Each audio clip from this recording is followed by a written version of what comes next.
Welcome, everyone, to A Mexican and a Redneck Father the World. We are your host and surrogate fathers, Juan and Ben. Today we'll be discussing a follow-up on dating, the second date. Yes, we Juan, made it. We made Made it. it, Ben. We made it to our second date. Date number 2. Oh. You sent that text. You sent that email. You made that call. And you know what she did? She picked up the phone. What do you do now? You go on the second date. Okay. So let's do a follow-up about dating. Because we've talked a little bit about this in ongoing podcasts. But dating is so important, you know. And I think dating is a lifelong endeavor. It's not just, a one and done thing. It's like, oh, I got her or I got them, we're good to go, and then, so I want to follow up on that because you were trying to make a point and I realized that I cut you off and I realized that who the heck are we talking to? Are we talking to teenagers? Are we talking to, grown-ups? Talking to all the single folks out there. And I think that's the thing is like, and even the married folks, like, because you still take your wife out on date night. Tonight, I will take my wife out on a date, actually. Yeah, but you're already married to her, Ben. I mean, she's there. I mean, we've been together. We've been a couple for 14 years. We've been married for 12 of them. Yeah. And dating's essential. Every month, we are going on a date. Always. I still bring her flowers. I still make her mixtapes. I still do dating stuff with her. Go get her an ice cream randomly or surprise her with something just because I need her to feel special. Because if I'm not dating her, there's a pretty good chance that someone else in the world might find her as attractive as I do, and they might start to try and date her. Because not everybody thinks marriage is an end-all be-all stopping point. So let's define dating a little bit and the purpose of it, because I've been thinking about this as far as like when you date somebody, like what's the purpose behind it? Like not the I want to have sex with this person or I just like hanging out, but like the purpose of dating. Because to me, the purpose of dating, when at its true essence, you are trying to find somebody that you can merge yourself with, become one, live your life with that person, and grow and develop. And then there is the dating aspect when it comes to you dating your wife, your spouse. If you're a woman, you're dating your husband, and like realizing, can I live the rest of my life with this person? Can I actually, do I actually want to go on a journey? So, and I think it's never really been clearly defined as the purpose of it. Because even like in a way, like you and I are dating because we're endeavoring this business proposition. If this doesn't work, if we don't mesh well as a unit, then our business endeavor is not going to work well. And I think that's with relationships. You might find somebody extremely attractive and be like, oh my gosh, but they're so hot. But if that's the basis of the reason why you want to date that person, when you get into the deeper subjects like, hey, do you actually have my back? When I'm down, are you actually going to be there for me? What's going to happen? So, in my approach, opinion, and observation, dating should take a period of time. And what you are trying to do is what you've just described. You are trying to get to know that person, but not just know their hobbies and their interests, their goals and ambitions and stuff like that. You're trying to get to know how they respond to each other. And I think people should date for at least a year, because a year is a long enough time for stuff to happen and you can see their response. You can see how they respond to a speeding ticket, for example, or how they respond to not getting into a college, or not getting a promotion, or when a friend hurts them badly, or a family member passes away. All the stuff in life, because the way someone responds to stuff is who they really are. And in that dating moment, you decide, I want to be with them because I like who they are. And you spend that time learning the person, valuing the human for what makes a human, their soul, their spirit, their mind, and just really their approach and reaction to life. Then comes marriage, and I'll take this full circle. You say your wedding vows shouldn't be hard to determine. You might not be able to write them, because I've never been a great writer. So I was not able to write my own wedding vows and sound as good as the way other people wrote them, for example. But you can look at a poetic presentation of wedding vows and say, that's how that poet wrote these wedding vows, and that's how I feel about you. So, for example, our wedding vows weren't, I vow to hold your hand and I vow to be there for you and love you forever. Our vows were, if you're hungry, I'll feed you. If you are tired, I will carry you. If you're sick, I will take care of you. I was telling her, look, I am always here for you. And that were my vows. And then we got married. And here's the second part to dating, I fully believe. I don't think people should have sex until they're married, because I think sex is viewed as a mechanical thing, as a release, as just a fun thing. And it is those things, but it's so much more than that. That's just the superficial, shallow approach to sex. What it really is when two people love each other's spirits and minds and souls, they come together, they get married in front of their friends and family, and say, we can do life together. We love each other enough to say that we are going to build an empire together in marriage. And sex is merely a physical representation of who those two people are as they have come together and built that empire. So there's nothing wrong with being physically attracted to your spouse. I think that's a good thing. I know I am. But it is the physical representation, because sometimes the sex might go away and you're just going to have to go without. But you should never expect the physical intimacy. That should be something where both of you are excited to celebrate your marriage with it. If you're not doing that, I strongly encourage all marriage couples to review their entire marriage and realign so that they approach sex in that manner. Dang. That answer your question? It did. Okay. And that's very good. Man, that's good.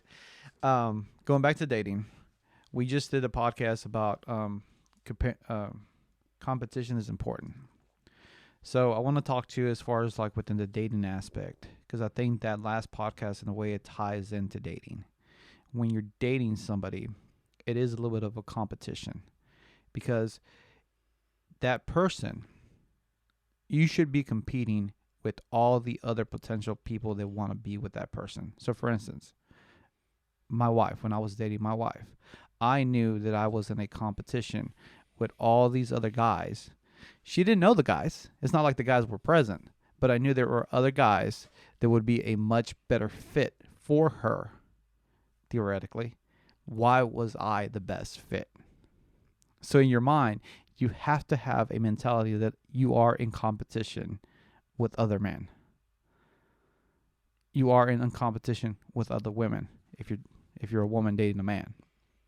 And it has to be a healthy competition of like, why am I going to be the best fit for this person? And if you're not the best fit for that person, then you need to realize that and find the person in which you're going to be the best fit for that. And then I'm so glad that you brought up the subject of having sex. When you maintain a level of purity through the dating process, it just sets up a more solid foundation for marriage. And it gives honor to the person. Because if you are in a state of mind where I am in competition and you realize, you know what, I'm not the right fit for you, but I honored you. And I honored the man that you are going to be with because I respected you. I didn't take advantage of you. I know that when you find the right man and you guys get married, you're not going to have the guilt of like, oh, I slept with this guy who was not the right guy. or I slept with this woman who was not the right woman. But, you know, if that's happened, if you have made mistakes, then, you know, it's like, forgive yourself, move on, and realize that you've made a mistake and it's a mistake. Forgive yourself, and then work on the relationship that you are with right now, and start moving forward within that, of learning like, okay, I'm going to take dating serious. It's not a game. It's not a fun way for me to be distracted or just, you know, like, hey, I pass away. This whole mentality like, oh, we're just hanging out. No, you're not just hanging out. You're building moments. You're building a memory with that individual. Is that memory going to be a good one? Is that going to be a bad one? Yes, I agree with what you said about sex. Like, forgive yourself. If you've already done it, it's, you know, you can't change the past. You can only acknowledge it and do what you can to fix it if it was bad and move forward. And I loved what you said about honoring that person. You know, you're meeting a person and you're truly trying to build something. And maybe you won't build something with that person in the long term with a marriage, but maybe you two are meant to come together to grow in soul and spirit and mentally, to learn. I didn't really want what she had to offer, but I saw some stuff I did like. I saw some stuff I didn't like. And I just decided the stuff I didn't like outweighed the stuff I did like. And I just can't see us going forward, you know, forever in that regard. And that's really good. And I had someone ask me about dating advice. They were a teenager. They're still in high school. And they were talking about dating. And I said, why are you dating?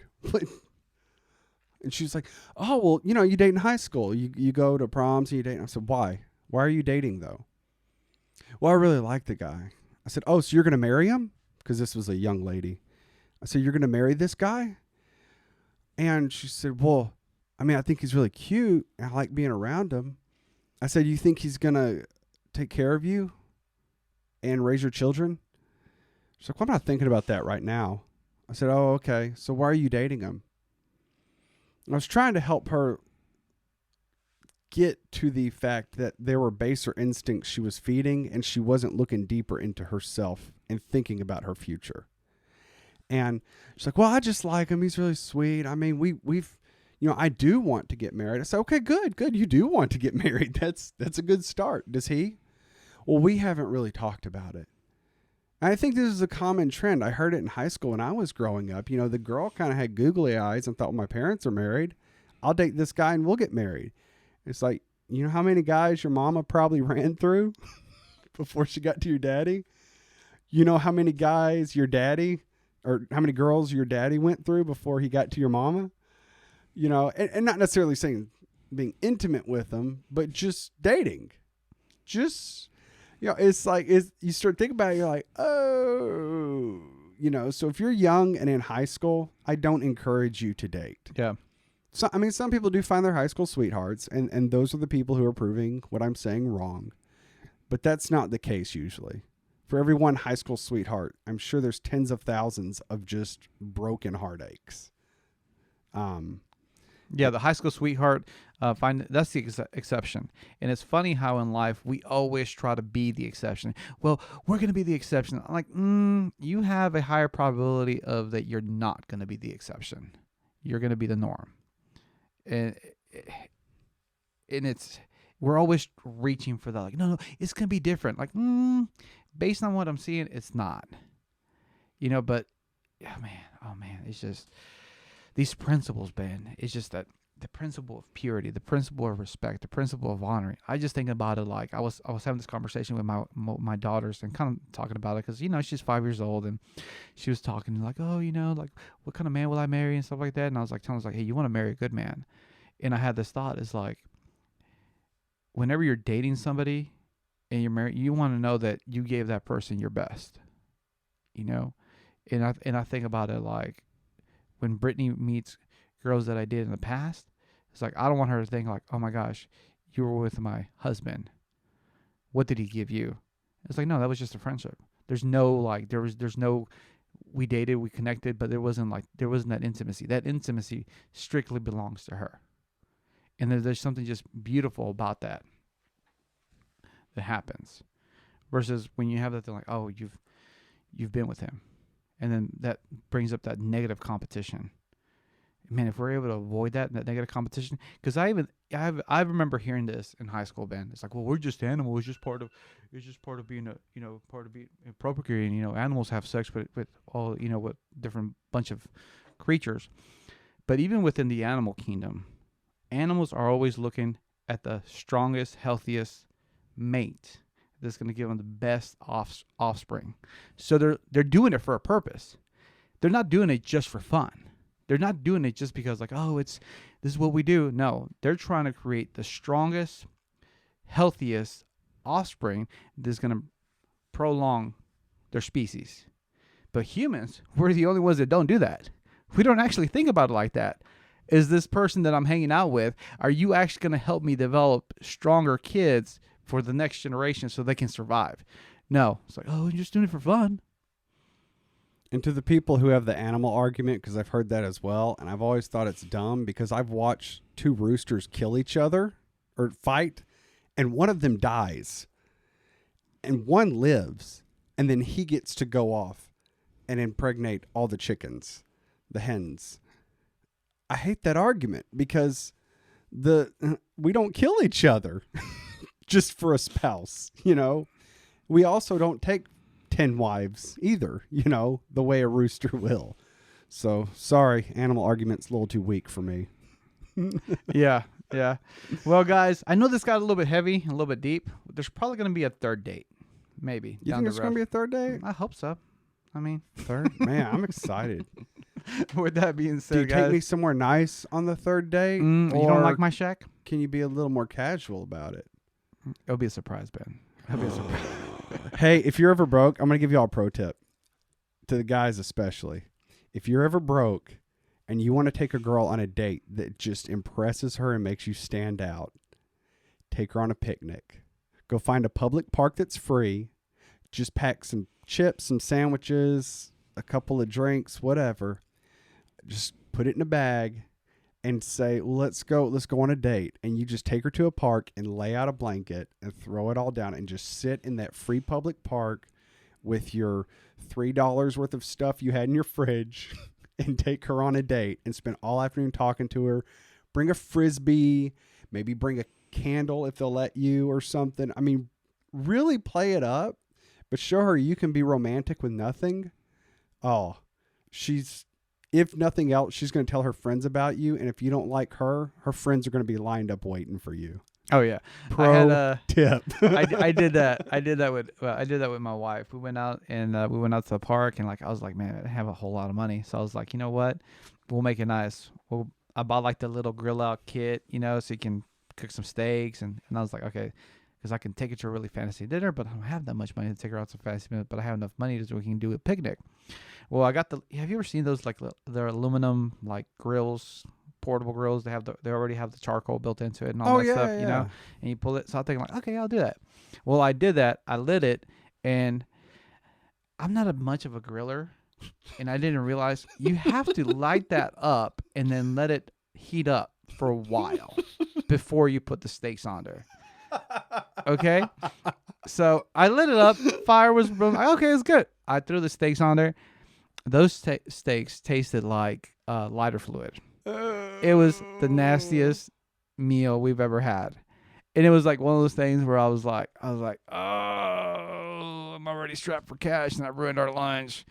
You want to eat McDonald's? And she was like, yeah. I was like, oh, you're a keeper. And she still married you. Yeah, she still married me. I took my wife on a picnic date, and she spent the last of it trying to convince me that flying squirrels couldn't actually fly because I was convinced they could. Well, guys, with that being said, we want to thank you for listening to Mexican and Redneck Follow the World. We love you, and we're proud of you.